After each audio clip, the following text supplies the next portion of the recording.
신문 이야기 돌직구쇼에 오신 여러분 반갑습니다. 저는 신문 읽어주는 남자 김준입니다. 2017년 새해가 밝았습니다. 꽃기요, 꽃기요, 가게 해입니다. 시청자 여러분 새해 복 많이 받으십시오.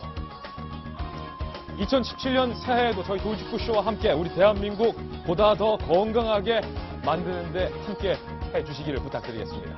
그런 의미에서 오늘 저희 돌직구쇼 신년 특집, 잠시 후 각 조간신문들의 신년 특집호에서 밝힌 대선 여론조사 결과를 저희 돌직구쇼에서 잠시 후 전격 공개하겠습니다. 그리고 킹메이커 김종인 대표가 평가한 대선 주자들, 과연 어떤 날카로운 총평이 나올지도 기대 부탁드립니다.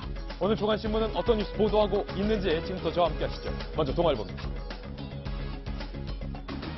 박근혜 대통령이 출입기자단과 신년 인사회를 가졌습니다. 그런데 그 신년 간담회에서 누구를 봐준 일은 손톱만큼도 없었다라고 부인을 했습니다. 야당에선 즉각 후안 묻히다, 부끄러움을 모르는 두꺼운 얼굴이다라고 비판을 했습니다. 박 대통령이 기자들과 만난 신년 간담회에서 밝힌 황당 해명 베스트 3을 잠시 후 저희 돌직구쇼에서 꼽아보겠습니다. 워스트 3이 되려나요? 다음 신문입니다. 이번엔 조선 한국일보입니다.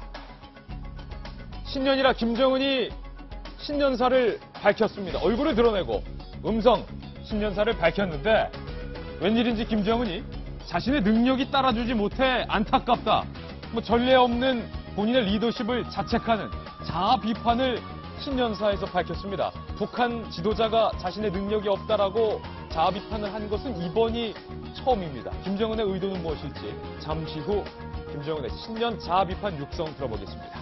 다음 신문입니다. 이번엔 조선일보입니다. 그런가 하면 이번 새해에는 대통령 선거가 있는 날입니다. 안개 속 대선의 해. 3대 변수가 있다면 첫 번째 변수는 반 총장, 두 번째는 개헌, 세 번째는 제3지대 변수가 이번 대선의 판을 뒤흔들 예정입니다. 잠시 후 오늘 신년 특집 돌직구쇼에서는 각 조간신문들이 실시한 대선 여론조사 결과를 전격 공개하겠습니다. 누가 웃고 누가 울었을까요? 잠시 후 기대해 주시기 부탁드립니다. 다음 신문입니다. 이번엔 경향신문입니다. 그런가 하면 새해 벽두부터 정유라에게 특혜를 준 류철균 2대 교수에게 구속영장이 청구됐습니다. 그런데 이 류철균이라는 이름보다는 소설가 이인화라는 필명이 더 익숙하지요.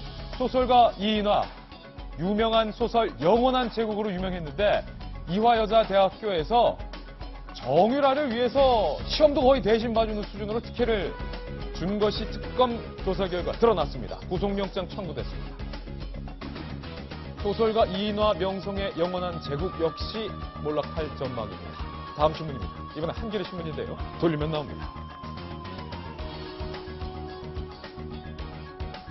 박근혜 대통령이 정윤회 문건 당시 세계일보에 정윤회 문건이 보도되자 정호성 전 비서관에게 최순실에게 자문받는 것 멈춰라라고 지시를 했던 것으로 드러났습니다. 당시에 정윤회 문건은 모두 다 찌라시라고 박 대통령을 밝혔음에도 뒤로는 최순실에게 자문받는 것 당분간은 좀 자제하라, 최순실 씨를 보호하기 위해서 내린 조치 아니냐라는 분석이 나오고 있습니다. 잠시 후 한겨레 신문의 단독 보도 내용 돌직구쇼에서 심층적으로 보도해드리겠습니다. 다음 신문입니다. 이번엔 서울신문인데요. 이명박 전 대통령이 연초에 새누리당을 탈당하겠다. 이명박 전 대통령도 새누리당 탈당 의지를 밝혔습니다. 관련해서 새누리당의 싱크탱크인 여의도연구원 소속인 저희 돌직구쇼의 김병민 의원도 새누리당을 탈당했습니다. 다음 신문입니다. 이번엔 중앙일보인데요. 역시 돌리면 나옵니다. 국민은 깨끗한 대통령을 원한다.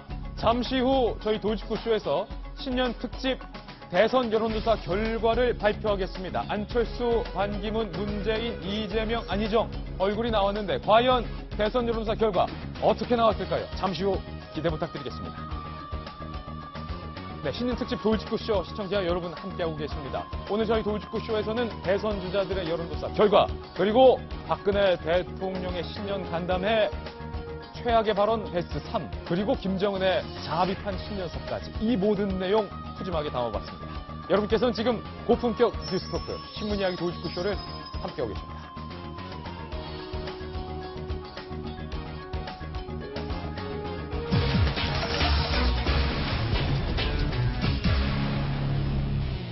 시청자 여러분 거듭 새해 복 많이 받으시길 바랍니다. 오늘 저희가 준비한 첫 번째 돌직구 신문부터 공개를 하겠습니다. 오늘 돌직구 신문도 새해 특별판입니다. 함께 보시죠.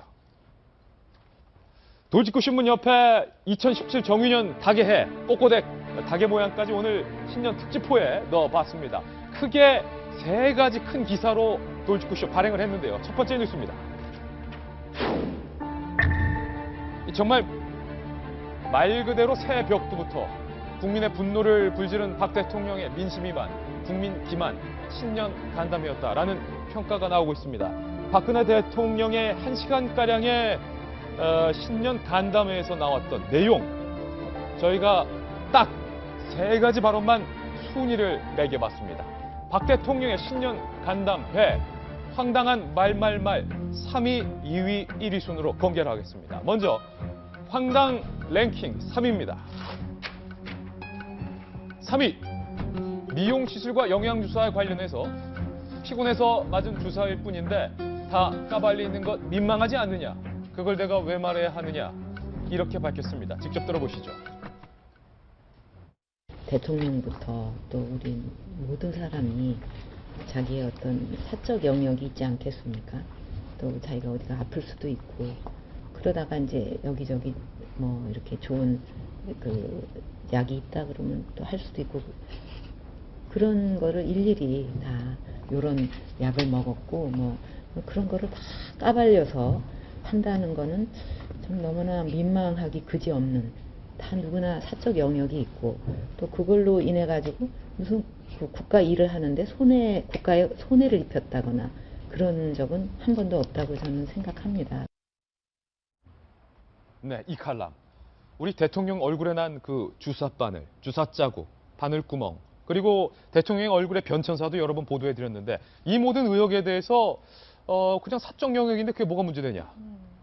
아니, 영양주사를 맞거나 심지어 우리는 뭐 대통령이 성형수술을 한다고 해서 반대한다라는 얘기가 아닙니다. 처음부터 끝까지 말씀을 드렸지만 어느 시기에 어느 시점에 했느냐, 그리고 예. 누구에게 했느냐가 중요한 거잖아요. 근데 첫 번째는 일단 주치의가 있음에도 불구하고 주치의 모르게 소위 말하는 비선 의료진, 최근에는 뭐 주사 아줌마까지 나오지 않았습니까? 비선 의료의 문제. 네, 비선 의료진에게 진단을 받았다라는 것 자체가 문제가 있고 대통령의 건강 상황은 2급 비밀 사안입니다. 예. 그럼에도 불구하고 주치의도 모르게 체열이 나가고 또 우리가 그 주치의도 모르는 또 의사들이 들어와서 단독으로 만나서 처방을 하고 이런 문제들, 그리고 뭐 주사 아줌마 이런 분들은 의사도 아니고 뭐 전직 간호사로 추정되는 그런 분들 아니겠습니까? 그리고 기치료 아줌마, 예. 이분들은 이제 뭐 하시는 분들인 건지도 잘 모르겠고요. 그리고 김영재, 김상만, 뭐 서창석. 그렇죠. 예. 이제 기본적으로 김상만, 김영재 뭐 원장들이 어쨌든 의사기 때문에 뭐 나름 어느 정도 변명이 가능하다고 하더라도 그럼에도 불구하고 절차나 형식을 완전히 무시했다라는 게 첫 번째 문제인 거고,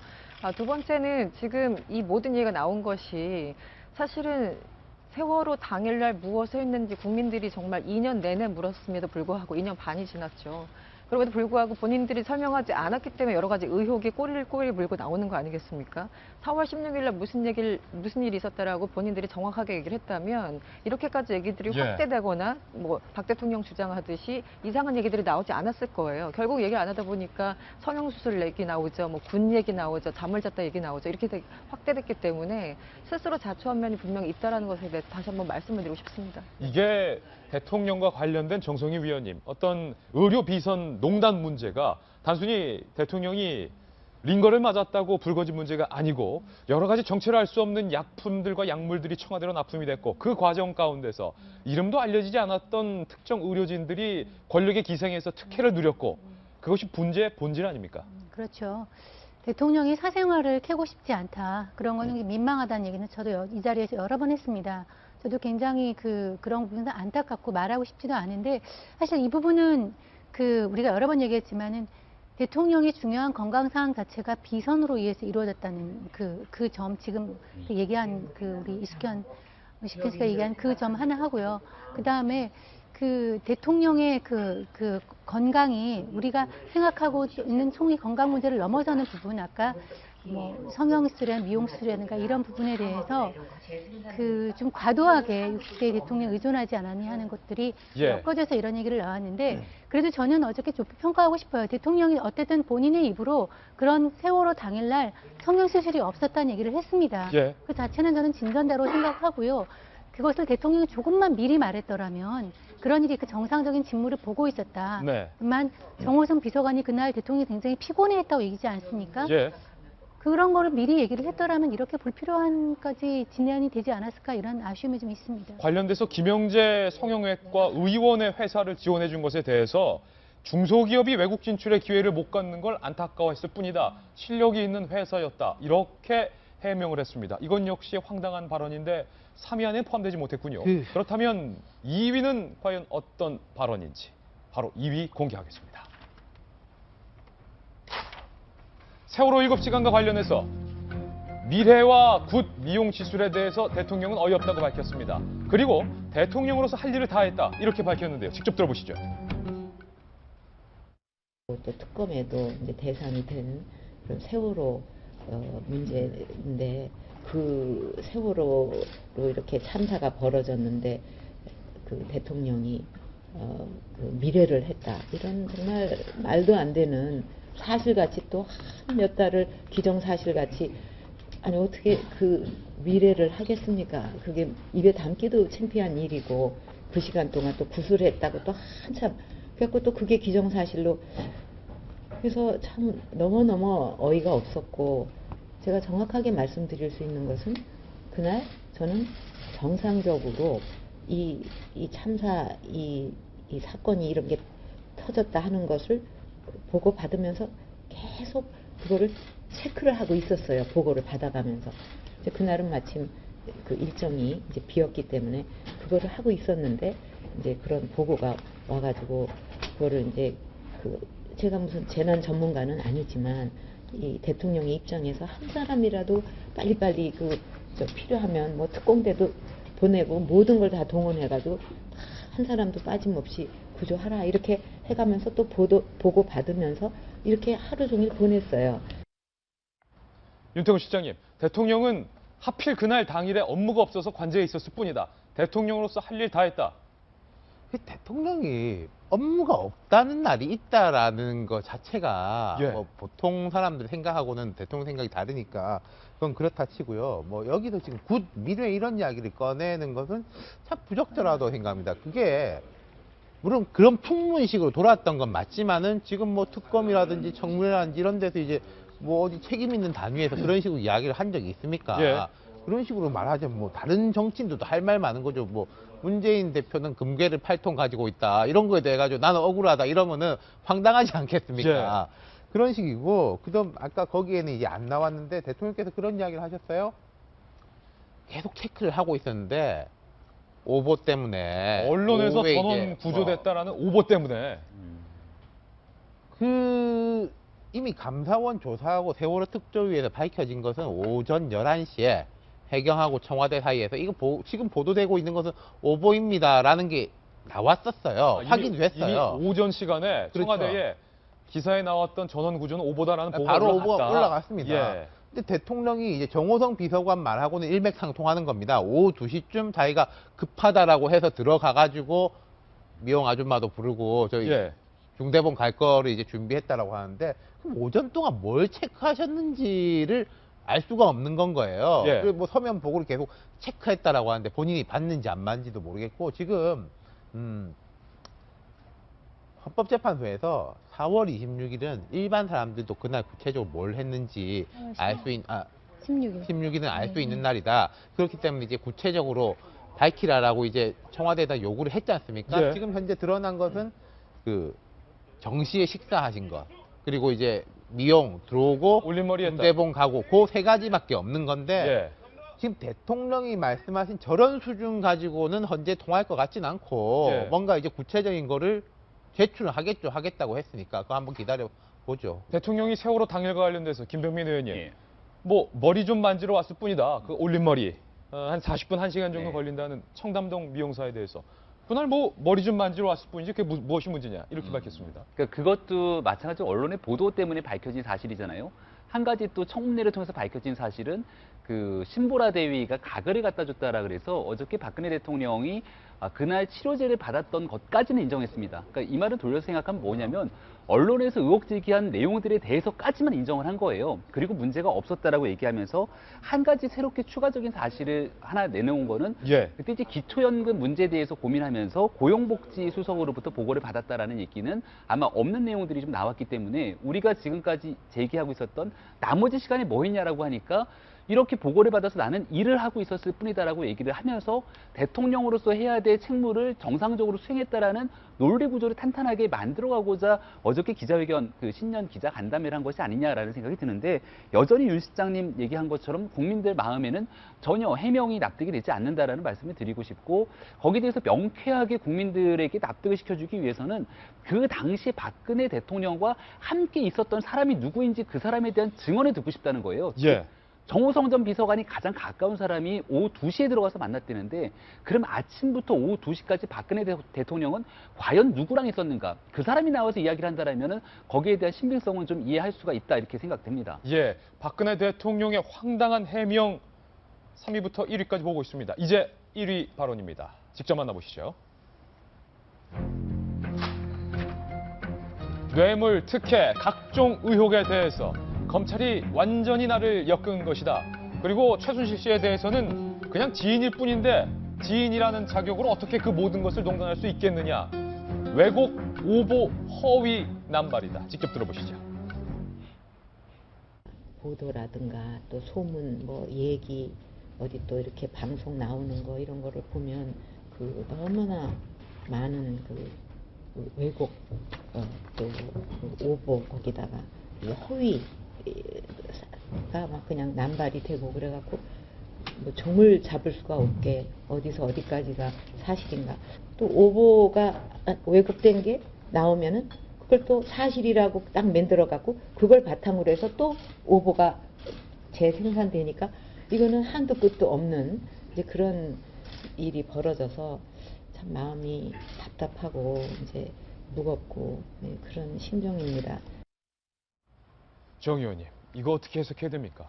그 제가 여기서도 여러 번 얘기했지만 처음에 최순실 게이트가 터졌을 때는 사실과 의혹이 뒤섞여서 좀 줄기를 치기가 어려웠습니다. 그렇지만 예. 검찰 수사가 들어가면서 이제 사건의 개요가 드러나면서 우리는 이제 사실에 이거에서 이제 보도를 해왔다고 저는 생각을 하는데 대통령이 이번 사건에 대한 인식이 참 국민들과 현실 인식이 다르다 하는 점은 지적하지 않을 수가 없습니다. 뭐라고 얘기를 했냐면 최순실과 공모하거나 누구를 봐준 적이 손톱만큼도 없다라고 얘기를 했는데 이 최순실의 국정농단 예를 들어서 대기업에서부터 800억 가까운 돈을 줬고 최순실이 추천한 사람이 장관이 되고 이런 것들을 대통령 그렇게 가볍게 생각을 하시는지 아마 이거는 그 탄핵 소추의 첫 번째 사유인 국민 주권주의를 위반한 것에 대한 그 반박으로 보이긴 하지만은 이거는 이렇게 대통령이 예. 지인이 다 알아서 할 수가 없다고 가볍게 넘길 사안이 아니라고 얘기를 하고 지인이라고 얘기를 했는데 최순실이죠. 그걸 정확하게 좀 해야지 이렇게 두루뭉실이 하면서 국민들이 느끼는 그런 분노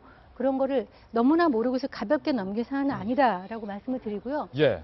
또 삼성물산과 그 제일모직이 합병에 관여한 거에 대해서 국민적으로 그렇게 했던 국민들이 대다수가 동의하고 그건 합리적인 정책적 판단이었다라고 얘기를 했습니다. 저는 그거는 이해할 수 있습니다. 사실 그때 여론조사를 보면은 국민 70%가 이 합병에 대해서는 헤지펀드의 장난에 넘어가지 말고 그때 삼성이 이걸 가져갔으면 하는 바람이 있었던 건 사실입니다. 근데 그 다음을 봐야죠. 그 다음에 이제 삼성이 정유라의 그 최순실 회사를 통해서 220억의 계약을 맺고 80억을 송금하고 오갔거든요. 그거에 대해서 같이 봤어야지 유리한 것만 나는 다 옳게 얘기했는데 언론이 오보를 양산한다는 것은 언론에 있는 사람 입장으로서는 좀 아쉬운 대목입니다. 아쉬운 게 아니라 국민들은 좀 분노를 할 것 같은데 박상철 교수님 세 가지 발언 총 들으셨는데 정리해보면 최순실은 지인일 뿐이고 공모한 것은 단 하나도 없고 내가 잘못한 건 손톱만큼도 없다.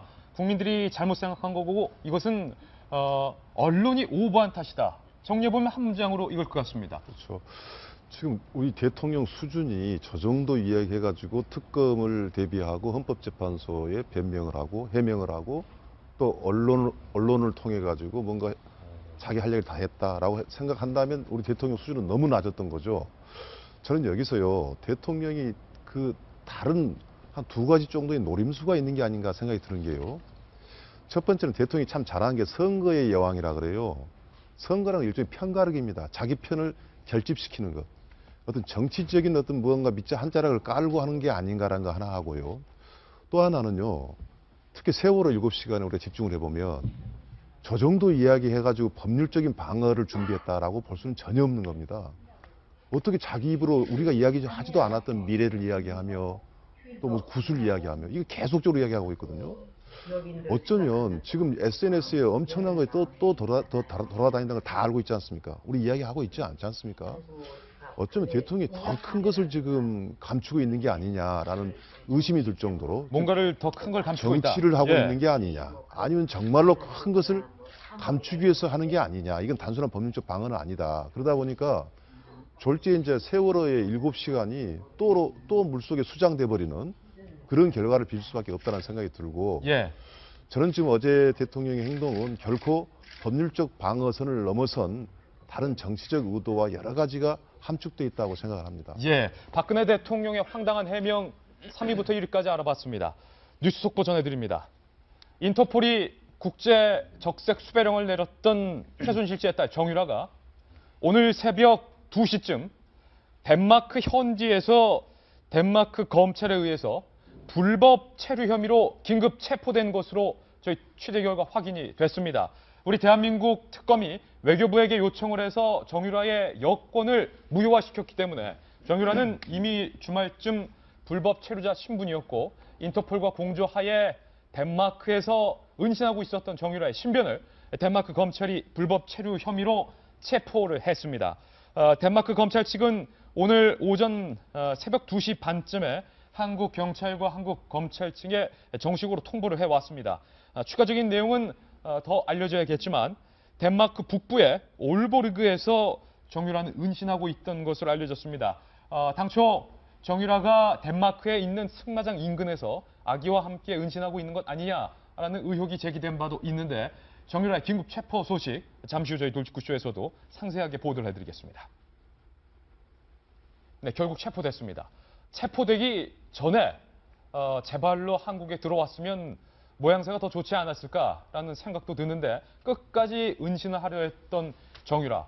과연 최순실이 숨겨놨던 재산과 정유라의 은신 어떤 상관관계가 있을까요? 체포된 만큼 한국으로 신변이 이송되면 그 모든 비밀이 풀어질 것으로 보입니다. 정유라의 긴급 체포 소식을 포함해서 새롭게 제기된 의혹 3가지 저희가 준비했습니다. 다음 돌직구 신문입니다.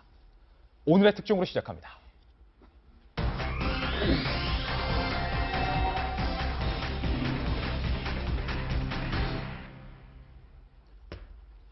박 대통령은 모든 의혹을 부인한 가운데 정유라의 긴급 체포를 포함해서 3가지 새로운 의혹들이 오늘 제기됐습니다. 순서대로 하나씩 살펴보시죠. 출력물을 통해서 준비되어 있습니다. 먼저 첫 번째는요. 정윤의 문건 당시 찌라시라고 뭉갰던 대통령과 청와대가 뒤에서 최순실을 숨기려 입단속을 했던 것으로 드러났습니다. 박근혜 대통령은 정윤의 문건 당시에 이렇게 말씀하셨었죠.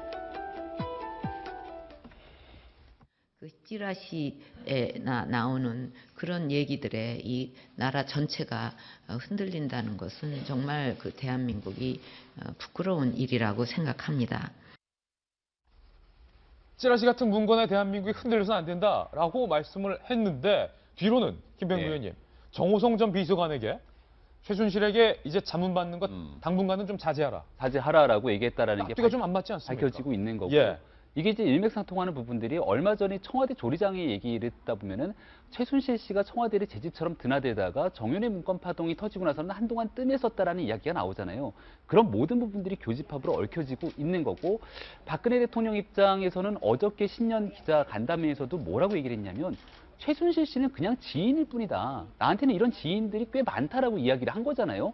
근데 돌이켜 생각해보면 그런 지인이었던 최순실 씨가 단순하게 박근혜 대통령과 친분관계를 유지했던 것이 아니라 이와 같이 문제가 생기고 났으면은 단순한 지인을 통해서 대한민국이 국정농단으로 정말 나라가 뒤집힐 정도로 문제가 생겼으면 완전히 내 아무리 친한 친구도 끊어야 되잖아요. 근데 그리고 나서도 결국은 언론을 비롯한 대한민국 그 국가의 여론이 잠잠해지니까 다시 최순실 씨를 비선 실세로서 최순실 선생님에게 조언을 받는 역할을 예. 계속했다라는 것. 이게 이제 오늘자의 박근혜 대통령의 이야기가 앞뒤가 안 맞는 걸 증명해주는 내용입니다. 예, 정윤회 문건 당시 정호성 전 비서관의 증언과 또 휴대전화에 나온 녹취록의 내용을 바탕으로 특검이 밝혀낸 내용인데요. 과연 대통령이 뭐라고 지시했는지 구체적인 워딩 한번 볼까요? 네, 최순실 씨로부터 자문 구하는 것을 그만두라. 그런데 정윤회 문건이 잠잠해지자 다시 최순실 씨가 국정에 개입을 하기 시작했다. 특검은 이렇게 밝혔습니다. 특검의 말도 한번 볼까요? 2014년 세계일보 보도 당시 박 대통령이 최 씨와 통화를 줄이고 연설문 등 전달을 중단하라고 지시했다. 이 칼럼. 이건 뭔가 대통령도 그 당시 최순실과 정윤회가 국정에 농단했다는 것이 밝혀지면 큰일 나겠구나라는 것을 알고 계셨다라고 해석하면 되지 않겠습니까? 그렇죠. 그 박근혜 대통령이 이제 공식적인 자리에서 이것을 찌라시라고 성격 규정을 하지 않았습니까? 그러면서도 이 문건이 유출된 거에 대해서는 국기문란이라고 표현했죠. 이 양쪽이 형용 모순입니다. 하나는 찌라시인데 그게 국기문란? 이게 어떻게 두 개가 연결이 네. 됩니까? 스스로 설명이 안 되는 설명을 하려고 굉장히 노력을 하셨었는데 당시 이제 보면은 지금 이 정황, 이 보도 내용이 맞다면 그 당시 이게 얼마나 심각하고 이것이 정말 알려졌을 적에 얼마나 이렇게 정권에 타격을 줄지를 인지하고 있었다고 우리는 볼 수밖에 없는 거죠. 그렇기 때문에 그 중간에 양자 간의 어떤 연락을 잠잠히 좀 끊고 있다가 다시 이 문건 유출에 대해서 이제 수사가 좀 마무리되자 그 이후로 다시 이렇게 최순실 씨와의 어떤 연결고리를 다시 재가동했다라는 거 아니겠습니까? 예. 그런데 이제 저번에 세계일보인가요? 어디 보도에서 나왔지만 정윤회 문건이 유출됐을 당시에 청와대에서 30여 차례, 33번 내부 회의를 했다고 하죠. 그래서 정무 라인에서는 이것이 내용 자체가 허위다라고 이제 주장하는 어떤 그 논리들을 개발하고 민정 라인에서는 이 내용에 대해서 수사하기보다는 이것이 어떻게 유출됐는지 이렇게 수사의 방향을 틀어버리는 그런 노력들을 굉장히 했다라고 이제 추정을 했었는데 그 단서를 볼 수 있는 것이 이제 김영한 돌아가신 김영한 당시 민정수석 12월 6일 날 그 날짜에 보면은 비슷한 내용들이 적혀 있습니다. 따라서 그 지금 박 대통령이 얘기하는 것 정우성 비서실장은 지금 정우성 비서관은 이제 사실대로 좀 얘기를 하고 있는 편인데 예. 당시 박 대통령의 설명이 굉장히 설득력이 떨어진다라고 다시 한번 확인할 수밖에 없는 게 아닌가 싶습니다. 예. 네. 지금 정호성 전 비서관이 법정에서 술술 불고 있다는 거예요. 대통령이 그때 당시에 당분간 좀 최순실에게 자문을 구하지 마라. 그런데 문제는 정윤회 문건이 조금 청와대 문건 유출 사건으로 잠잠해지자 최순실이 다시 활기를 치기 시작했다. 그러니까요. 김밥 내놔라. 예를 청와대 들어서 가서. 그때 이제부터 최순실 씨와 하지 말자라고 했으면 진실은 안 드러났겠지만은 국가를 위해서는 다행이었겠죠. 박 대통령을 위해서도. 근데 그 이후에 무엇이 바뀌었습니까? 그 이야기를 좀 하려고 했던 사람들은 뭐 자살을 하고 쫓겨나고 청와대는 이제 우병우 민정수석 체제로 이제 틀어지게 되고 그리고 미르재단 K재단이 생기게 되고 차은택 씨는 더 위로 올라가고 블랙리스트의 숫자는 몇백 명 단위에서 10,000명까지 늘어나고 특별감찰관이 이걸 좀 알고 하려고 하니까 특별감찰관도 날아가고 그 이후로 벌어진 일들이 이런 거지 않습니까? 저는 박 대통령 어제 말씀을 보면요. 아직도 인식이 잘 모르겠는 게 이런 거예요. 여기저기 좋은 약이 있다고 하면 쓸 수도 있지.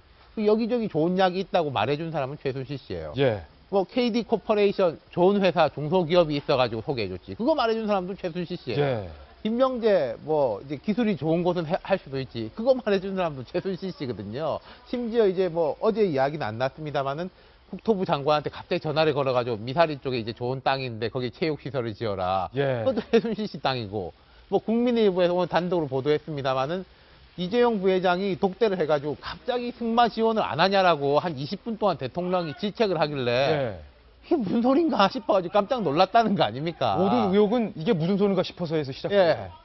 이게 무슨 근데 소린가? 이걸 가지고 내가 무슨 문제냐라고 하고 있으니 이건 어떤 점에서 보면은 우병우, 김기춘 이 두 사람하고도 좀 상통하는 것 같아요.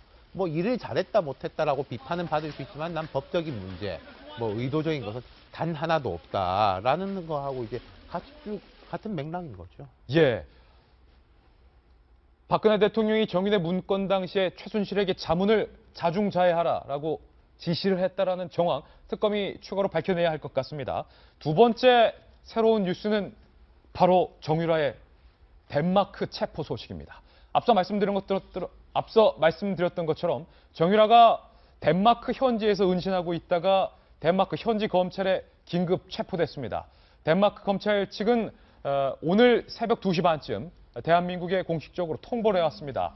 아무래도 인터폴의 국제 수배가 내려진 만큼 덴마크 경찰이 불법 체류 신분으로 숨어 있었던 정유라를 긴급 체포한 것으로 보입니다. 이 소식 잠시 후에 취재 기자를 연결해서 자세한 내용 들어보겠습니다. 정성유 위원님, 그러니까 정유라가 덴마크에 있었어요. 독일이 아니라. 지금까지 우리가 보도해드린 거는 정유라가 독일의 이제 카르스루에 있는 호텔에서 이제 그 스위트룸을 빌려서 장기간 있었다는 얘기를 했고, 그 다음에 사라졌는데, 그 다음에 이제 KBS 보도에 따르면 지금 말한 덴마크의 어떤 지역의 승마장 근처에서 은신하고 있다는 보도까지는 사흘 전에 나왔습니다. 이제 그 자리에서 체포된 것 같고요. 지금 현재 적색 수배령이 내려져서 인터폴 홈페이지에 올라가 있지는 않았기 때문에 저렇게 정유라가 체포된 까닭은 제가 보기엔 불법 체류 같습니까? 여권 무효 조치가 효력을 발휘한 거죠. 여권이 무효이기 때문에 불법 체류 신분이 되고 예. 그렇다면은 은신해 있는 곳에서는 바로 불법 체류자 신분으로 체포가 가능하니까 그렇게 해서 된 것 같고요. 불법 체류 신분에 대한 조치는 하나밖에 없습니다. 추방입니다. 예. 추방입니까? 예, 추방이기 때문에 추방이란 조치로 한국에 이제 송환을 하게 되는 거니까 그쪽에서 조사를 받거나 그러지는 않을 것 같고 바로 한국으로 추방의 형식으로 들어올 것 같습니다. 어쩌면 저희 입장에서는 불법 체류 혐의로 체포된 게 다행이다라고 볼 수 있는 것이 불법 체류 혐의로 긴급 체포되면 추방밖에 없기 때문에 대한민국으로 곧바로 신병이 넘어올 것이다라는 생각이 듭니다. 지금 사회부의 기자가 전화 연결이 준비 중인데 전화 연결 준비되면 좀 알려주십시오. 네. 김병민 의원님. 그런데 앞서 한 언론에서 정유라가 덴마크 북부 올보르그에서 예. 은신하고 있다. 이 보도가 나왔어요. 나오는 첩보가 입수돼서 실제 그 현장까지 갔는데 안으로 들어가서 기자가 인터뷰하려고 하니까 절적으로 막았잖아요. 사유지기 때문에 더 들어오면은 경찰에 신고하겠다 등등으로 인해서 이제 그럴 만한 개연성이 충분히 있다라고 보여지는 거는 거기서 이제 정유라 씨 같은 경우는 혼자의 몸이 아니라 아기랑 같이 있기 때문에 어딘가에서 계속해서 도망 다니는 데는 한계가 있었을 거다라는 거고 그래서 특정 공간에 사람들의 눈에 띄지 않는 곳에서 굉장히 오랜 기간 은신해 있을 거다라는 가능성이 제기가 됐었거든요. 독일 검찰 같은 경우에도 결국은 정유라 씨 그리고 최순실 씨의 이 도피 자금, 은닉 재산 그런 페이퍼 컴퍼니 등에 대해서 수사가 들어가고 있었기 때문에 독일 내에서 본인이 몸을 숨기고 있는 것도 굉장히 부담스러웠을 거라는 생각이 드는 거죠. 그렇기 때문에 이제 덴마크에서 실질적으로 정유라 씨가 그동안에 꽤 오랜 기간 숨어왔던 게 아닌가라는 생각이 들고 굉장히 다행인 거는 조금 전에 얘기했지만 이제 불법 체류자 신분이 됐던 것 아니겠습니까? 과거 유병원 씨의 그 딸이죠. 유섬나 씨 같은 경우도 사실은 이제 국제공조를 통해서 대한민국으로 송환시키라고 얘기를 했지만 거기 같은 경우는 그 영주권이 있는 거예요. 그러다 보니까 내가 안 가겠다라고 소송할 수 있는 그런 기회가 있었지만 일단은 불법 체류자 신분이기 때문에 하루속히 대한민국으로 이제 이 신병이 넘어올지 않을까라는 생각이 들고 특검의 수사가 이루어지고 있는 상황에서 정유라 씨가 돌아오게 되는 거는 단순하게 정유라 씨가 받고 있는 이대 입학 특혜에 대한 의혹뿐만이 아니라 최순실 국정농단 사건에 대해서 여지까지 알려지지 않았던 그 모든 일들에 대해서 말 그대로 정유라 씨가 입을 하나둘씩 여는 순간 굉장히 핵폭탄 수준으로 새로운 사실들이 밝혀지지 않을까 이런 기대감을 갖고 있는 사람도 있습니다. 예, 특검에 나가 있는 저희 채널의 사회부 기자를 연결해 보겠습니다. 이윤상 기자 나가 있는데요. 정유라 어떻게 체포된 겁니까? 네, 최순실 씨의 딸 정유라 씨가 조금 전 덴마크 현지 경찰에 체포된 것으로 확인됐습니다. 덴마크 북부 올보르그시 인근에서 불법 체류 혐의로 체포됐는데요. 박영수 특검팀은 이화여대 입학과 성적 특혜 의혹을 받는 정유라 씨에게 업무 방해 혐의를 적용해 체포영장을 발부받은 상태였습니다. 그리고 해외 체류 중인 정 씨의 신병을 확보하기 위해 독일 정부에 사법 공조를 요청하고 인터폴에 적색 수배도 요청했습니다. 다만 아직 적색 수배가 내려지기 전이었는데 체류 자격 없이 덴마크에 머물다가 현지 경찰에 적발이 된 겁니다.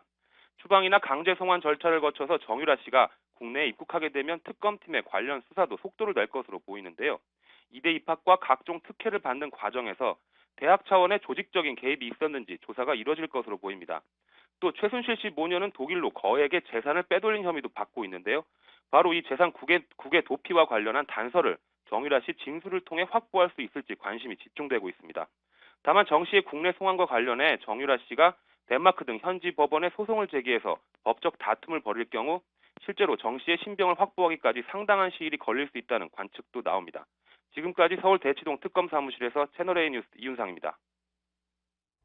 네, 덴마크 현지 시각 기준으로 30일에 한국인으로 보이는 여성 2명이 승마장을 드나드는 모습이 목격됐다라는 현지 주민들의 증언도 보도된 바 있습니다. 평범해 보이는 여성들이 버스를 기다리고 있었다.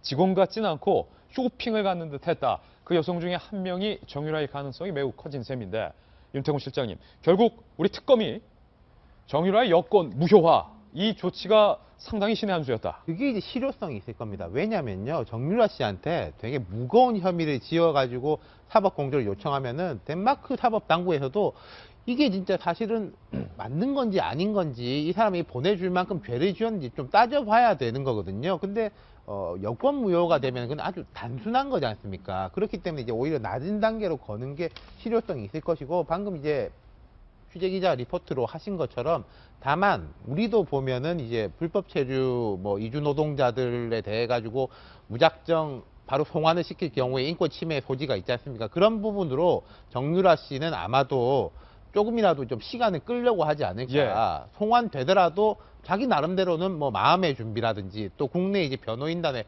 준비라든지 이런 거를 이제 가질 수 있는 최소한의 물리적 시간을 벌려고 할 것 같아요. 근데 이제는 아마도 이경재 변호사가 전반적으로 컨트롤을 하고 있을 텐데, 이게 안 들어올 수 없다라는 현실을 좀 직시하고 그 부분에 대해 가지고 들어와 가지고 이제 적극적으로 수사에 협조하고, 사실 정유라 씨 같은 경우에는 어떻게 보면 크게 중죄를 지었다고 보기 어렵기 때문에 또 어머니도 현재 구속돼 있는 상태이기 때문에 적극적 협조를 한다면 좀 자유로운 그 신분 하에서 수사를 받을 수 있거든요. 그런 식으로 현실적인 이제 활로를 모색하는 게 아마도 현명한 처사일 것 같습니다. 결국 자진귀국이 아니라 강제 송환이라는 결과를 맞게 됐는데, 정유라에게 따져보려야 할 것이 많은 것은 최순실이 핵심 의혹에 대해서 입을 닫고 있거나 모르쇠로 일관하고 있기 때문에 구체적인 엄마의 국정농단 의혹에 대해서 누구보다 잘 알고 있는 정유라의 입을 통해서 확인을 할 수 있다. 우리 특검은 그래서 정유라의 입에 이 수사의 키가 달렸다, 이렇게 보이는 거 아닙니까? 네, 크게 세 가지를 물어볼 수 있을 것 같아요. 이제 카테고리를 나눈다면, 첫 번째는 그 태블릿 PC 문제, 두 번째는 지금 의혹을 갖고 있는 자금 은닉, 그러니까 재산에 관한 문제, 세 번째는 삼성과의 연관성, 이렇게 크게 세 가지를 대표적으로 물어볼 수 있을 것 같은데요. 지금 최순실 씨는 처음부터 끝까지, 그리고 최근에는 정호성 비서관이 말을 바꿔서 그 태블릿 PC의 어떤 존재 자체에 대해서 굉장히 의혹을 계속 주장하고 있지 않습니까? 그래서 최순실 씨는 태블릿 PC 사용법도 모른다, 한 번도 본 적도 없다, 이렇게 주장을 하고 있는데, 거기 아이디가 정유현이라는 그 정유라 씨 이름으로 아이디가 기록이 돼 있었기 때문에 어떻게 보면은 뭐 태블릿 PC를 사용하는 어떤 법을 뭐 최순실 씨한테 알려줬다거나 여러 가지 그 중간에서 역할을 했을 수 있다고 봐요. 그래서 일단 이름이 나왔기 때문에 태블릿 PC의 어떤 그 존재에 대해서 다시 한번 정유라를 통해서 물을 수 있을 것 같고요. 최근에 최순실 씨가 예전에 이제 얘기를 했었죠. 독일에 나 재산 한 푼도 없다라고 얘기를 했는데, 찾아볼 테면 찾아봐. 네, 그렇죠. 뭐 메롱메롱 수준 아닙니까? 그러니까 처음부터 내 것이 아니었다. 아니, 호텔도 다 최순실 거란 거 다 드러난 판에. 그러니까 이제 뭐 법적으로 본다면 이렇게 따질 수 있겠죠. 내 것이 아니라 비덱 스포츠의 것이다. 뭐 법인 이름으로 했을 수 있는데, 그거 말고도 뭡니까, 비덱 스포츠 근처에 이제 자택도 있고 호텔도 있습니다. 근데 자택 같은 경우는 정유라 씨의 이름으로 샀다고 지금 보도가 되고 있어요. 그렇기 때문에 법인의 명인지 개인의 명인지 이 재산 은닉에 대해서도 어느 정도 규모를 대략은 파악을, 물론 이제 최순실 씨가 가장 많이 알고 있겠지만, 세 번째는 우리가 가장 지금 문제 삼고 있는 게 삼성이죠. 220억을 정유라 씨 개인한테 지원한 건 아닐 테고, 그렇다면 분명히 엄마한테 들은 게 있을 거잖아요. 삼성이 어떻게 지원을 해주기로 했다, 왜 해주기로 했다, 여러 가지 사실은 이제 몇 년간의 여러 가지 대화가 있었을 텐데, 물론 여기에 대해서 언급하지 않을 가능성이 굉장히 높습니다. 삼성 측은 특히 민감하기 때문에. 그럼에도 불구하고 특검에서는 반드시 좀 캐내야 될 숙제를 갖고 있는 거죠. 대략 세 가지가 아닐까 싶습니다. 박상철 교수님, 엄마 최순실 씨는 내가 그렇게 중죄를 지었냐, 오히려 적반하장으로 나오고 기자들을 째려봤습니다. 레이저 눈빛. 과연 엄마의 성정을 그대로 물려받은 정유라, 세신자의 뺨을 때렸다라는 증언은 뭐 유명한 증언인데, 한국에 와서 과연 제대로 증언을 할 수 있을까? 저는 정유라 입에서 나온 이야기가 많지 않고, 거기에 대한 기대보다는 정유라가 신병이 확보됨으로 해서 최순실 씨의 마음의 조급함과 이것은 이제는 내 혼자 살아야 될 문제가 아니다라고 해서 어쩌면 좀 심리적으로 좀 불안한 상태에서 그동안에 감췄던 이야기들을, 딸이 신병 확보됐기 때문에 방금 우리 이 칼럼이 한 이야기들은 딸은 모를 수도 있어요. 오히려 최순실 씨가 이야기하는 압박의 효과가 저는 매우 크다고 보고요. 또 정유라 씨 신병 확보는요, 생각보다 빨리 우리나라에 올 가능성이 높은 게, 그동안에 이제 독일에서 사실 덴마크 넘어간 건 어렵지는 않거든요. 또 그렇게 또 이동을 했었던 것 같고. 독일과 덴마크는 사실 이렇게 딱 붙어 있지 않습니까? 그렇죠. 위아래로. 그리고 예. 또 사실은 이제 이 범죄지라고 이야기하자면은 한국하고 독일이거든요. 네. 그 독일에서 모든 걸 정리하고 덴마크로 넘어감으로 해서 우리한테는 상당히 유리해지는 것이, 매우 좀 타이밍 맞게 여권 무효 조치를 했고, 다행히 이제 인터폴로 어떤 범죄인 인도 조약 같은 가지 근거가 마련됐기 때문에 덴마크 입장에서는 이것을 독일에 보낼 근거가 사실 사라져버린 셈입니다. 예. 그런 의미에서는 이제 상당히 타이밍 있게 결과론적으로 특검이 예. 조처를 잘했다고 보고, 그래서 정유라가 이제 들어오게 되면은 오히려 최순실 씨 입이 드디어 터지기 시작할 수도 있다. 드디어 특검에서. 그런 효과가 좀 더 크지 않을까 생각이 듭니다. 사실 요 며칠 전, 얼마 직전까지 경향신문에서 프랑크푸르트 거리에서 정유라로 보이는 한국 여성과 데이비드 윤 등의 조력자들이 프랑크푸르트 시내를 활보하고 있다라는 첩보가 들어와서 경향신문에 대문짝만하게 실렸는데, 저게 진짜 저 여성이 정유라인지 아닌지는 마지막에 확인이 되지 않았는데, 혹시 저게 성동격서 작전이 아니냐, 프랑크푸르트에서 누군가가 출몰하고 사실은 덴마크에 은신을 해 있고. 제 그 경향신문 보도에도 나와 있지만 저게 굉장히 좀 전입니다. 12월 15일로 제가 예. 기억을 하고 있습니다. 그러니까 어제 체포가 됐고, 그 다음에 카를루에서 있는 그 호텔도 좀 전이에요. 그러니까 사실은 프랑크푸르트와 그 주변에서 그 은신을 하다가 그동안에 이동했을 가능성이 있고요. KBS가 최근에 봤다고 하는 게 사흘 전입니다. 네. 그리고 정유라가 덴마크에 있을 가능성이 높은 것이, 최순실이 영국에서 들어오기 직전에 마지막으로 들렀던 곳도 덴마크였거든요. 그러니까 사실은 덴마크와 독일 그 중심으로 해서 은거지를 여기 알아보다 마지막에 이제 덴마크를 선택한 걸로 알고 있는데, 정유라 입장에서도 독일로 가는 것보다는 한국으로 들어오는 게 훨씬 낫죠. 우리가 여러 번 보도를 해드렸지만은 덴마크에서 돈 세탁이라든가 재산 은닉과 관련된 어떤 그 형량이 굉장히 높기 때문에 5년 정도 이상의 지금 혐의로만 보면은 그렇게 나올 가능성이 있기 때문에, 그거보다는 예. 한국에 들어와서 가벼운 업무 방해라고 하지만 조사만 끝나면은 풀려날 가능성이 상당히 높거든요. 그 아직 아이가 좀 갓난아기까지는 아니더라도 어린아이인데, 아이는 어떻게 됩니까? 같이 들어오게 됩니까? 엄마가 들어오면은 아마 여권도 엄마에 따라서 같이 따로 별금 그렇군요. 여권을 발급받지 않고 같이 아마 동반자 여권을 받았을 거예요. 그러니까 엄마가 불법 처리면 아들도 같이 불법 처리가 되고, 지금 우리가 작년 4월생으로 하니까, 작년이죠. 재작년이 4월생이 되니까 예. 한 1년 2달이 가까이 되니까 같이 들어올 가능성이 높아지겠네요. 예. 이 마당에 뭔가를 더 숨기려 한다면 오히려 어린 아이도 더 힘들어집니다. 최순실과 정유라 씨 모녀는 특검과 국민들 앞에서 있는 그대로 사실대로 진술을 하는 것이 그나마 남은 죄를 사죄할 수 있는 방법이라는 것 다시 한번 말씀드립니다. 정유라 긴급 체포와 관련된 추가 소식이 알려지는 대로 저희 도지구쇼에서 발빠르게 보도해드리겠습니다. 이번엔 새롭게 제기된 의혹, 세 번째 의혹으로 넘어갑니다. 박지만 회장의 수행비서가 사망한 채로 발견이 됐습니다. 의문의 죽음인데, 박근혜 대통령의 오촌 조카 살인 사건 때도 뭔가 의문투성이었는데, 박지만 회장의 수행비서는 왜 사망을 한 걸까요? 이현용 기자가 취재했습니다. 박지만 이지 회장의 비서실 직원 주모 씨가 숨진 채 발견된 건 지난달 30일 오후 1시쯤. 집안 거실에 쓰러져 있는 것을 가족들이 발견해 신고한 겁니다. 경찰 조사 결과 주 씨는 가족과 함께 지방에 갔다가 29일 홀로 서울 자택으로 돌아온 것으로 확인됐습니다. 28일 날 우리가 다 같이 처갓집을 갔어요. 토요일날 아침에 혼자만 회사에 출근했어요. 저녁 때 들어갔어요. 그리고 그 다음날 사망한 채로 발견된 거예요. 발견 당시 외상 흔적이나 유서 등이 없었던 상황. 경찰은 정확한 사인을 파악하기 위해 부검을 의뢰했습니다. 주 씨는 이지에서 18년간 근무했고 한때 박 회장의 수행비서로 일한 적도 있는 것으로 알려졌습니다. 주 씨의 빈소에는 박 회장 이름의 조화가 놓였습니다. 채널A 뉴스 이현용입니다. 이 칼럼, 박지만 이지 회장의 10년 비서격이었다.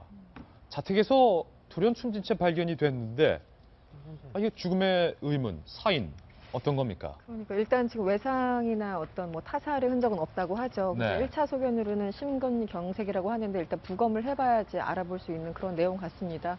그런데 최근에 그 뭐 보도도 나왔지만 박근혜 대통령 오촌간 뭐 살인 사건부터 해가지고 이 죽음에 대한 뉴스가 왜 계속 이렇게 이 가족들 주변에서 나오는지 여기에 대해서 좀 약간 좀 섬뜩하다라는 네. 생각이 들고요. 일단 부검을 해봐야 되겠지만 일단 가족은 대전에 있다가 나중에 올라와 보니까 남편이 이제 집에서 쓰러진 채로 발견됐다고 하지 않습니까? 그래서 조금 그 사연을 알아봐야 될 테고요. 오히려 더 관심을 갖는 거는 일단 왜 숨졌을까? 10년 동안 비서실에 있었고 18년 동안 이지라는 이 기업에서 일을 했다라는 이 분이 40대 중반의 분이 왜 숨졌을까? 첫 번째 의문. 근데 이제 여기에 대해서 그 박근령 씨의 남편이죠. 공화당의 그 신동욱. 신동욱 총재. 예. 네. 또 어제 트위터에 글을 남겼습니다. 그래서 죄 없는 사람 그만 죽여라 뭐 이런 취지의 얘기를 했는데 도대체 어떤 의미인지는 잘 모르겠고 그 이제 지금 신동욱 씨 같은 경우는 유명한 게 자신이 중국에 갔을 때 살해 위협을 받았다라고 네. 하면서 그것이 바로 박지만 회장의 그 지시를 받은 박용철 씨의 어떤 시도였다 이렇게 계속 얘기를 하면서 여러 가지 논란이 되고 있고 의혹을 사망한 박용철 씨. 사망한 박용철 씨. 그래서 도대체 이 3자 간의 관계가 어떻게 연결되는 건지 우리는 여전히 미스터리하다고 네. 까지밖에 말을 할 수 없는데요. 여기에 대해서 일단 사인이 밝혀진 다음에 뭔가 언급이 가능할 것 같습니다. 예. 박지만 회장의 10년 비서 주모 씨의 죽음. 일단 경찰은 심근경색의 지병으로 인한 사망에 무게를 두고 있습니다. 이 정확한 원인은 조금 더 밝혀봐야겠지만 그런데 앞서 박근혜 대통령의 오촌 조카 2명 간의 이 살해 사건이 최근 다시 재조명받으면서 이 조카 2명의 죽음이 혹시 박지만 회장과 박근령 씨 간의 유경재단 운영권을 둔 다툼과 연관돼 있지 않느냐라는 의혹이 아직도 해소되지 않은 와중에 박지만 회장의 또 다른 비서의 죽음, 뭔가 이 죽음 간에 연결을 시키려는 그런 신동욱 총재 같은 의혹 제기도 있지만 정성희 위원님. 이상호 전 MBC 기자도 이런 얘기를 했죠. 저기에 대해서 그 집안 의무사를 취재하고 입장에서 저는 자살을 배격하는 기독교이며 급사할 만한 어떠한 지명도 갖고 있지 않습니다. 왜 이런 트위터를 올렸을까? 마치 이것이 의도된 자살인 것처럼 하는 그런 뉘앙스를 풍기고 있는데 예. 저는 그렇게는 생각하지 않습니다. 그냥 정황상 이제 타살은 확실히 아니고요. 만약에 그 의문의 죽음이라면 갑자기 병사를 했거나 아니면 자살인데 자살을 했을 가능성도 현재로서는 뭐 가족과 같이 있다가 먼저 올라왔다고 하는 걸로 봐서 몸이 좀 안 좋다라고 얘기한 걸로 봐서 자살할 가능성도 높지 않고 현재로서는 또 감기약도 있었다 그래요. 책상 위에. 그래서 어떤 고혈압으로 평소에 있는 이런 와중에서 감기 같은 걸 먹어서 그런 약물이나 이런 것에 대한 어떤 사망도 좀 걱정이 되는 편인데 현재로서는 그 외압이나 이런 거에 대해서는 아직은 좀 의심하기는 힘든 상황이고 예. 경찰의 부검 결과를 결국 지켜봐야 될 것 같습니다. 예, 10년 수행비서 주 씨가 누구인지 저희가 간략한 프로필을 한번 만들어봤습니다. 고 주 씨, 이런 분이었습니다. 이지에서 18년 동안 근무를 했고 유경재단 분쟁 시 박용철, 박용수 오촌 살인 사건 등에도 등장을 했던 그런 인물입니다. 최근까지 비서실 총무팀장으로 근무하다 사망을 했군요, 윤 실장님. 그게요. 그러니까 이제 비서는 10년을 했지만 18년 근무했고 10년 전에는 회사에서 IR 주식에 대해 담당을 했다고 합니다. 근데 어느 회사든지 그렇지만은 이지 같은 중견 그룹에서는 IR이면은 굉장히 이제 회장이라든지 오너 일가 이제 측근이죠. 측근이니까 IR 하다가 이제 10년 비서를 했겠죠. 정 의원님 말씀하신 것처럼 지금 뭐 아무것도 예단할 수는 없습니다만은 저도 이제 좀 냉정한 편인데 으스스한 거는 사실이고요. 이런 부분에 대해서. 근데 과거 사건에 대해 가지고는 뭐 당시 경찰이 좀 석연치 않다 이렇지만은 지금은 뭐 검찰이나 경찰 그리고 경우에 따라서는 지금 특검이 이런 부분까지 이제 수사를 할 수 있는 여지가 있거든요. 예. 그렇기 때문에 이제는 뭐 좀 일고의 어떤 뭐 거리낌 없이 사법 당국이 수사를 하지 않겠나 그렇게 기대를 해봅니다. 예, 경찰이 정유라와 2015년생 아들까지 포함이 돼 있다라고 조금 전 이야기를 밝혀왔습니다. 입장을 밝혀왔습니다. 저희 돌직구쇼의 예측대로 정유라 씨와 그의 아들까지 함께 체포가 돼서 한국으로 송환이 될 예정입니다. 박지만 회장의 10년 비서까지 내용 보도해드렸습니다. 저희가 준비한 다음 돌직구 신문입니다.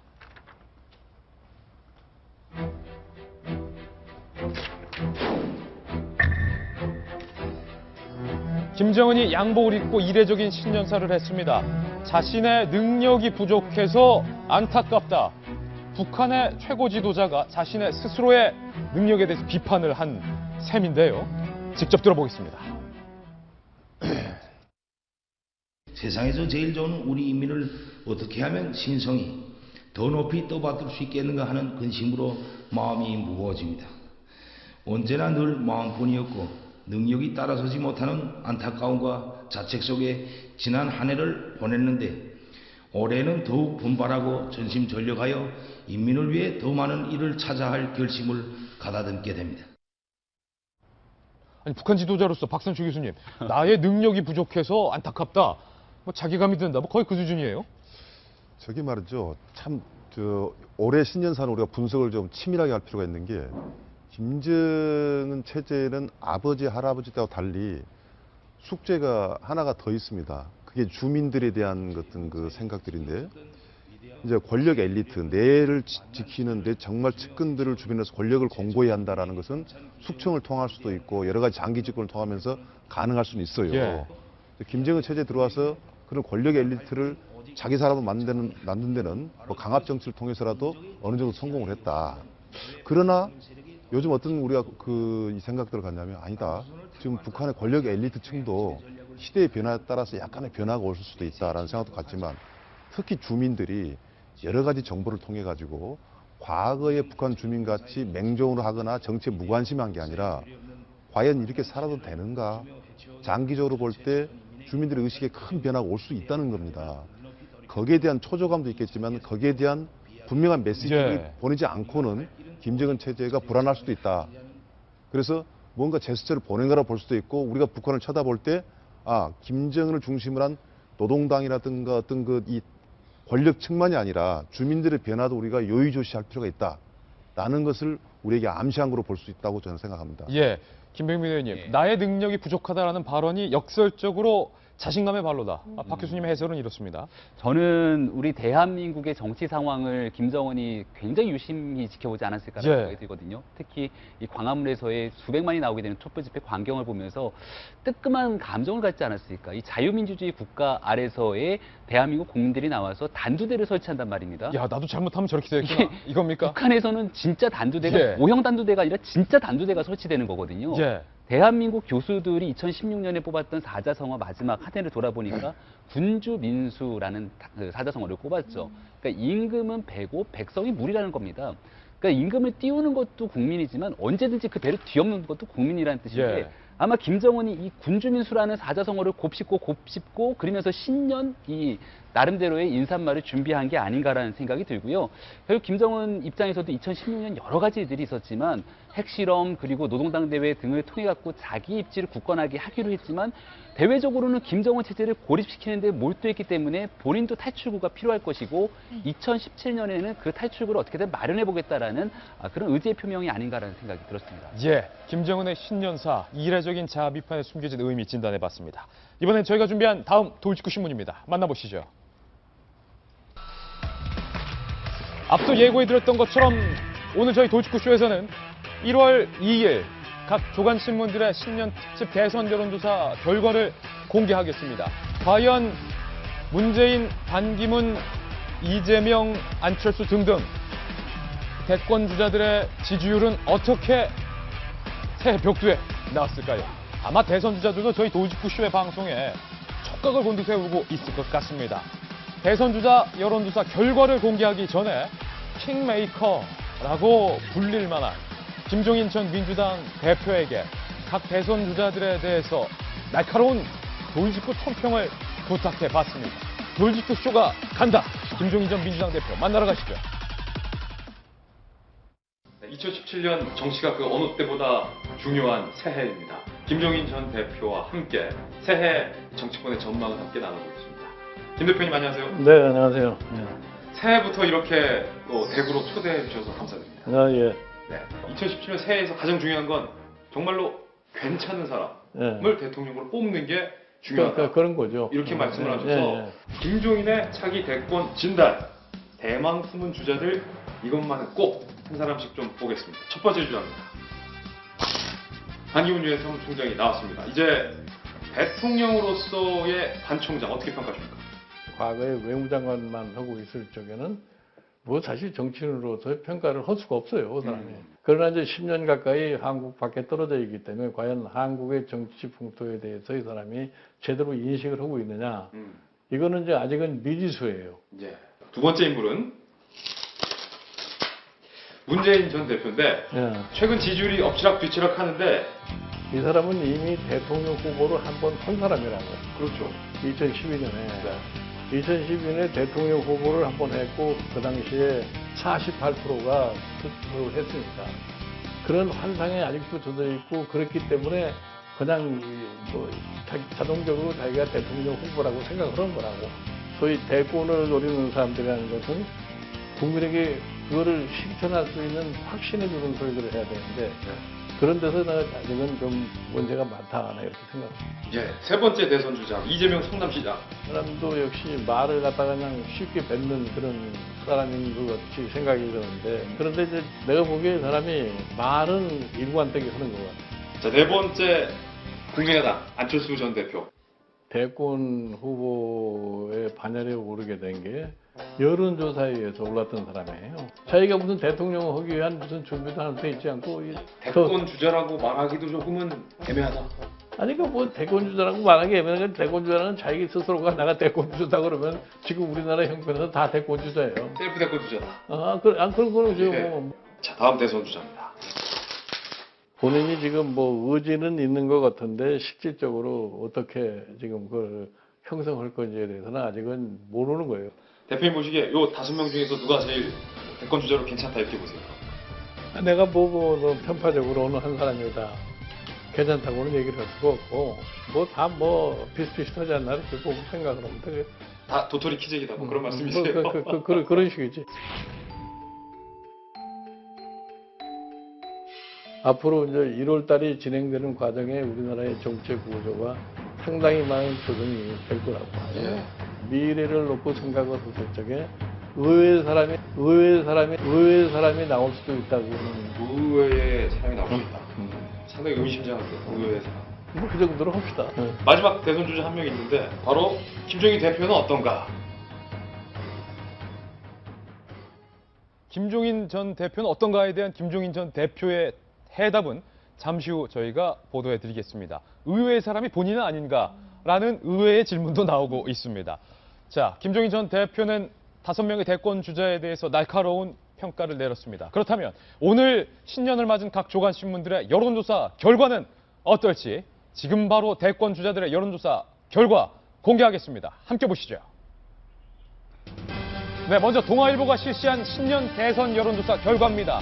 3자 대결 결과 문재인 전 대표가 34.4%로 1위를, 반기문 유엔 사무총장이 29.6%로 2위를, 그리고 안철수 대표가 13.0%로 3자 대결 시 3위를 기록하는 것으로 조사됐습니다. 이번엔 중앙일보 신년 여론조사 결과입니다. 역시 문재인 전 대표가 41.8%로 3자 대결 시 1위, 반기문 유엔 사무총장이 34.6%로 3자 대결 시 2위, 안철수 전 대표가 14.5%로 3자 대결 시 3위를 하는 것으로 나타났습니다. 다음은 한겨레신문입니다. 역시 문재인 전 대표가 3자 대결 시 44.6%로 1위, 반기문 유엔 사무총장이 30.0%로 2위, 안철수 전 대표가 13.7%로 3자 대결 시 3위를 기록했습니다. 이번엔 서울신문입니다. 서울신문만 결과가 달랐습니다. 반기문 유엔 사무총장이 서울신문 조사 결과에서는 31.1%로 3자 대결 시 1위를, 문재인 후보가 30.4%로 3자 대결 시 2위, 그리고 안철수 대표가 11.3%로 3자 대결 시 3위를 기록했습니다. 정성희 위원님, 신년이 되면 각 조간 신문들이 대선 여론조사 결과, 특히 대선이 있는 해에는 발표를 하는데 흥미로운 게 6개 조간 신문들의 결과는 같았지만 서울신문의 결과는 반 총장이 1등, 문재인 전 대표가 2등, 나머지는 문재인 전 대표가 1등. 오차 범위 내에서기 때문에 큰 의미가 없고, 크게 보면은 이번 신년조사에서 가장 특징적인 경우는 작년과는 달리 3자 대결뿐만, 양자 대결뿐만 아니라 3자 대결에서도 문재인 전 대표가 1등으로 나온다는 거는 오차 대결, 오차 범위 아니다 그런데. 그렇죠. 예. 그 작년 같은 경우에도 모든 그 대결 구도에서 반기문 총장이 늘 1등이었습니다. 근데 이제 탄핵 전국 소추가 된 마당에 촛불이 조금 진정이 되고 그다음에 대선 모드로 완전히 넘어가는 상황에서는 역시 조직표를 가진 그 문재인 전 대표를 중심으로 해서 표가 결집하는 형상을 보이고요. 그다음에 이제 반기문 전 유엔 사무총장 같은 경우는 아직 정당이 만들어지지 않았습니다. 그러니까 지금은 이제 신분에선 자유로워지지만 아직 어디로 갈지 확실히 이제 정체성이 나타나지 않은 상황이니까 사람들이 좀 움직이는 것 같아요. 그러니까 50 낮았는데 만약에 반기문 총장이 이제 1월에 귀국을 해서 정당이나 본인의 비전을 하게 되면은 또 한 번 크게 큰 요동이 있지 않을까 이렇게 전망이 됩니다.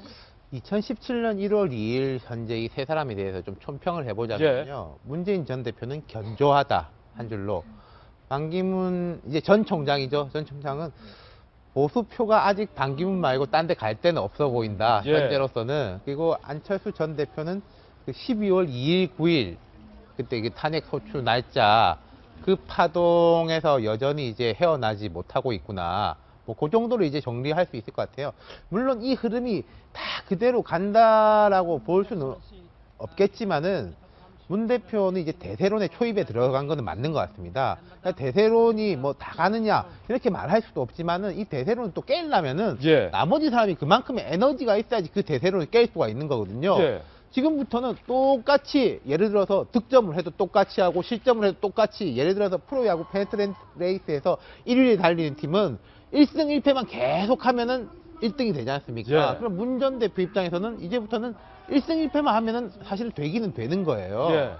근데 이제 그렇게 간다는 또 보장은 없는 것이고, 보수 쪽에서는 반기문 전 총장이 만약에 되려고 한다면은 지금대로는 안 되고 본인 입장에서도 뭔가를 흔들어야지 되는 것이고, 안철수 전 대표는 진짜 특단에 뭐가 없어서는 본인이 이제 그 생각을 하겠죠. 총선 직전에 보면은 김종인 전 대표가 이제 막 공격을 하고, 그때 이제 김한길 전 대표도 이렇게 막 해가지고 정말로 안 좋았습니까? 근데 연대는 없다, 한 방으로 해가지고 한번 좀 뒤집었던 게 있잖아요. 아마 본인은 이제 그런 걸 다시 생각하고 있겠죠.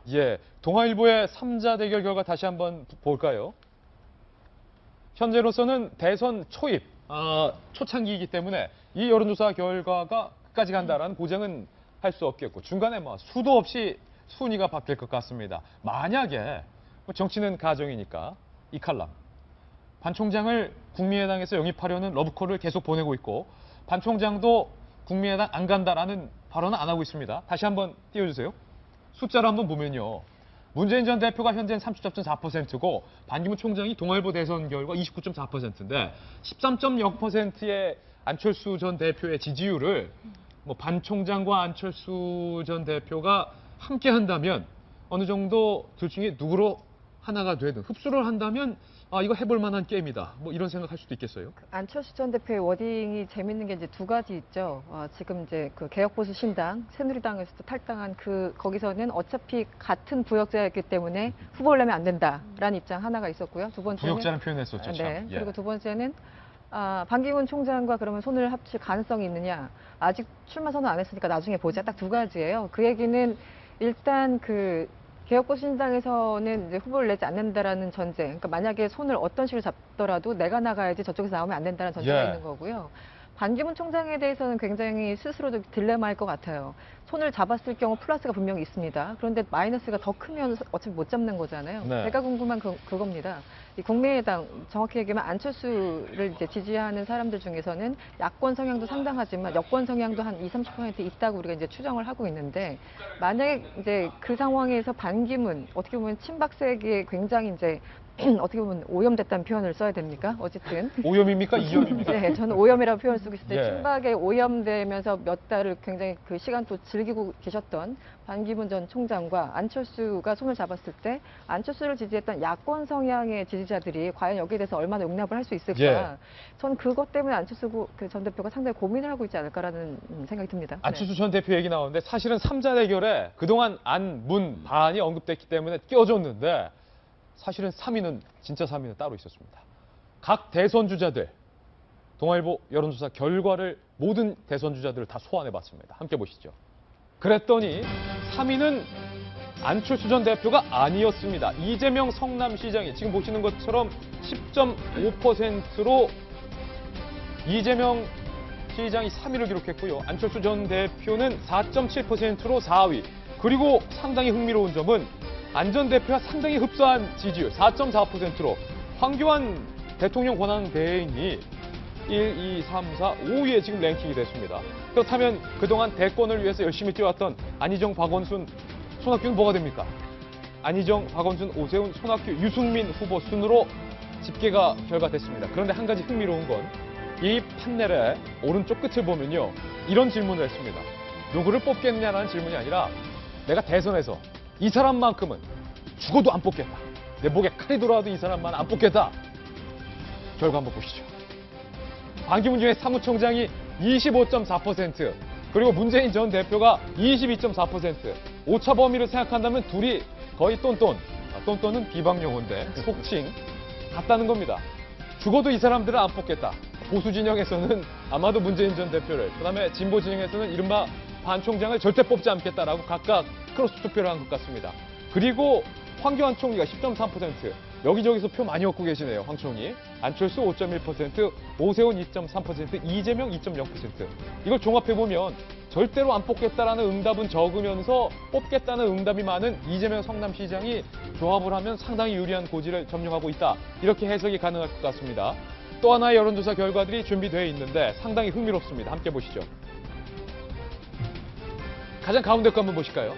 탄핵 및 개헌에 대한 얘기인데 탄핵 심판에 대해서 탄핵 인용이 78.1%로 예상이 됐고, 탄핵 판결 시점은 가능한 빠른 시간 내에 결정이 돼야 한다. 70.9%. 그리고 개헌은 차기 대선 공약으로 제시해 추진을 해야 된다.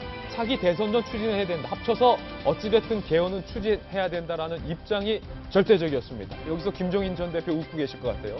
나는 개헌론자.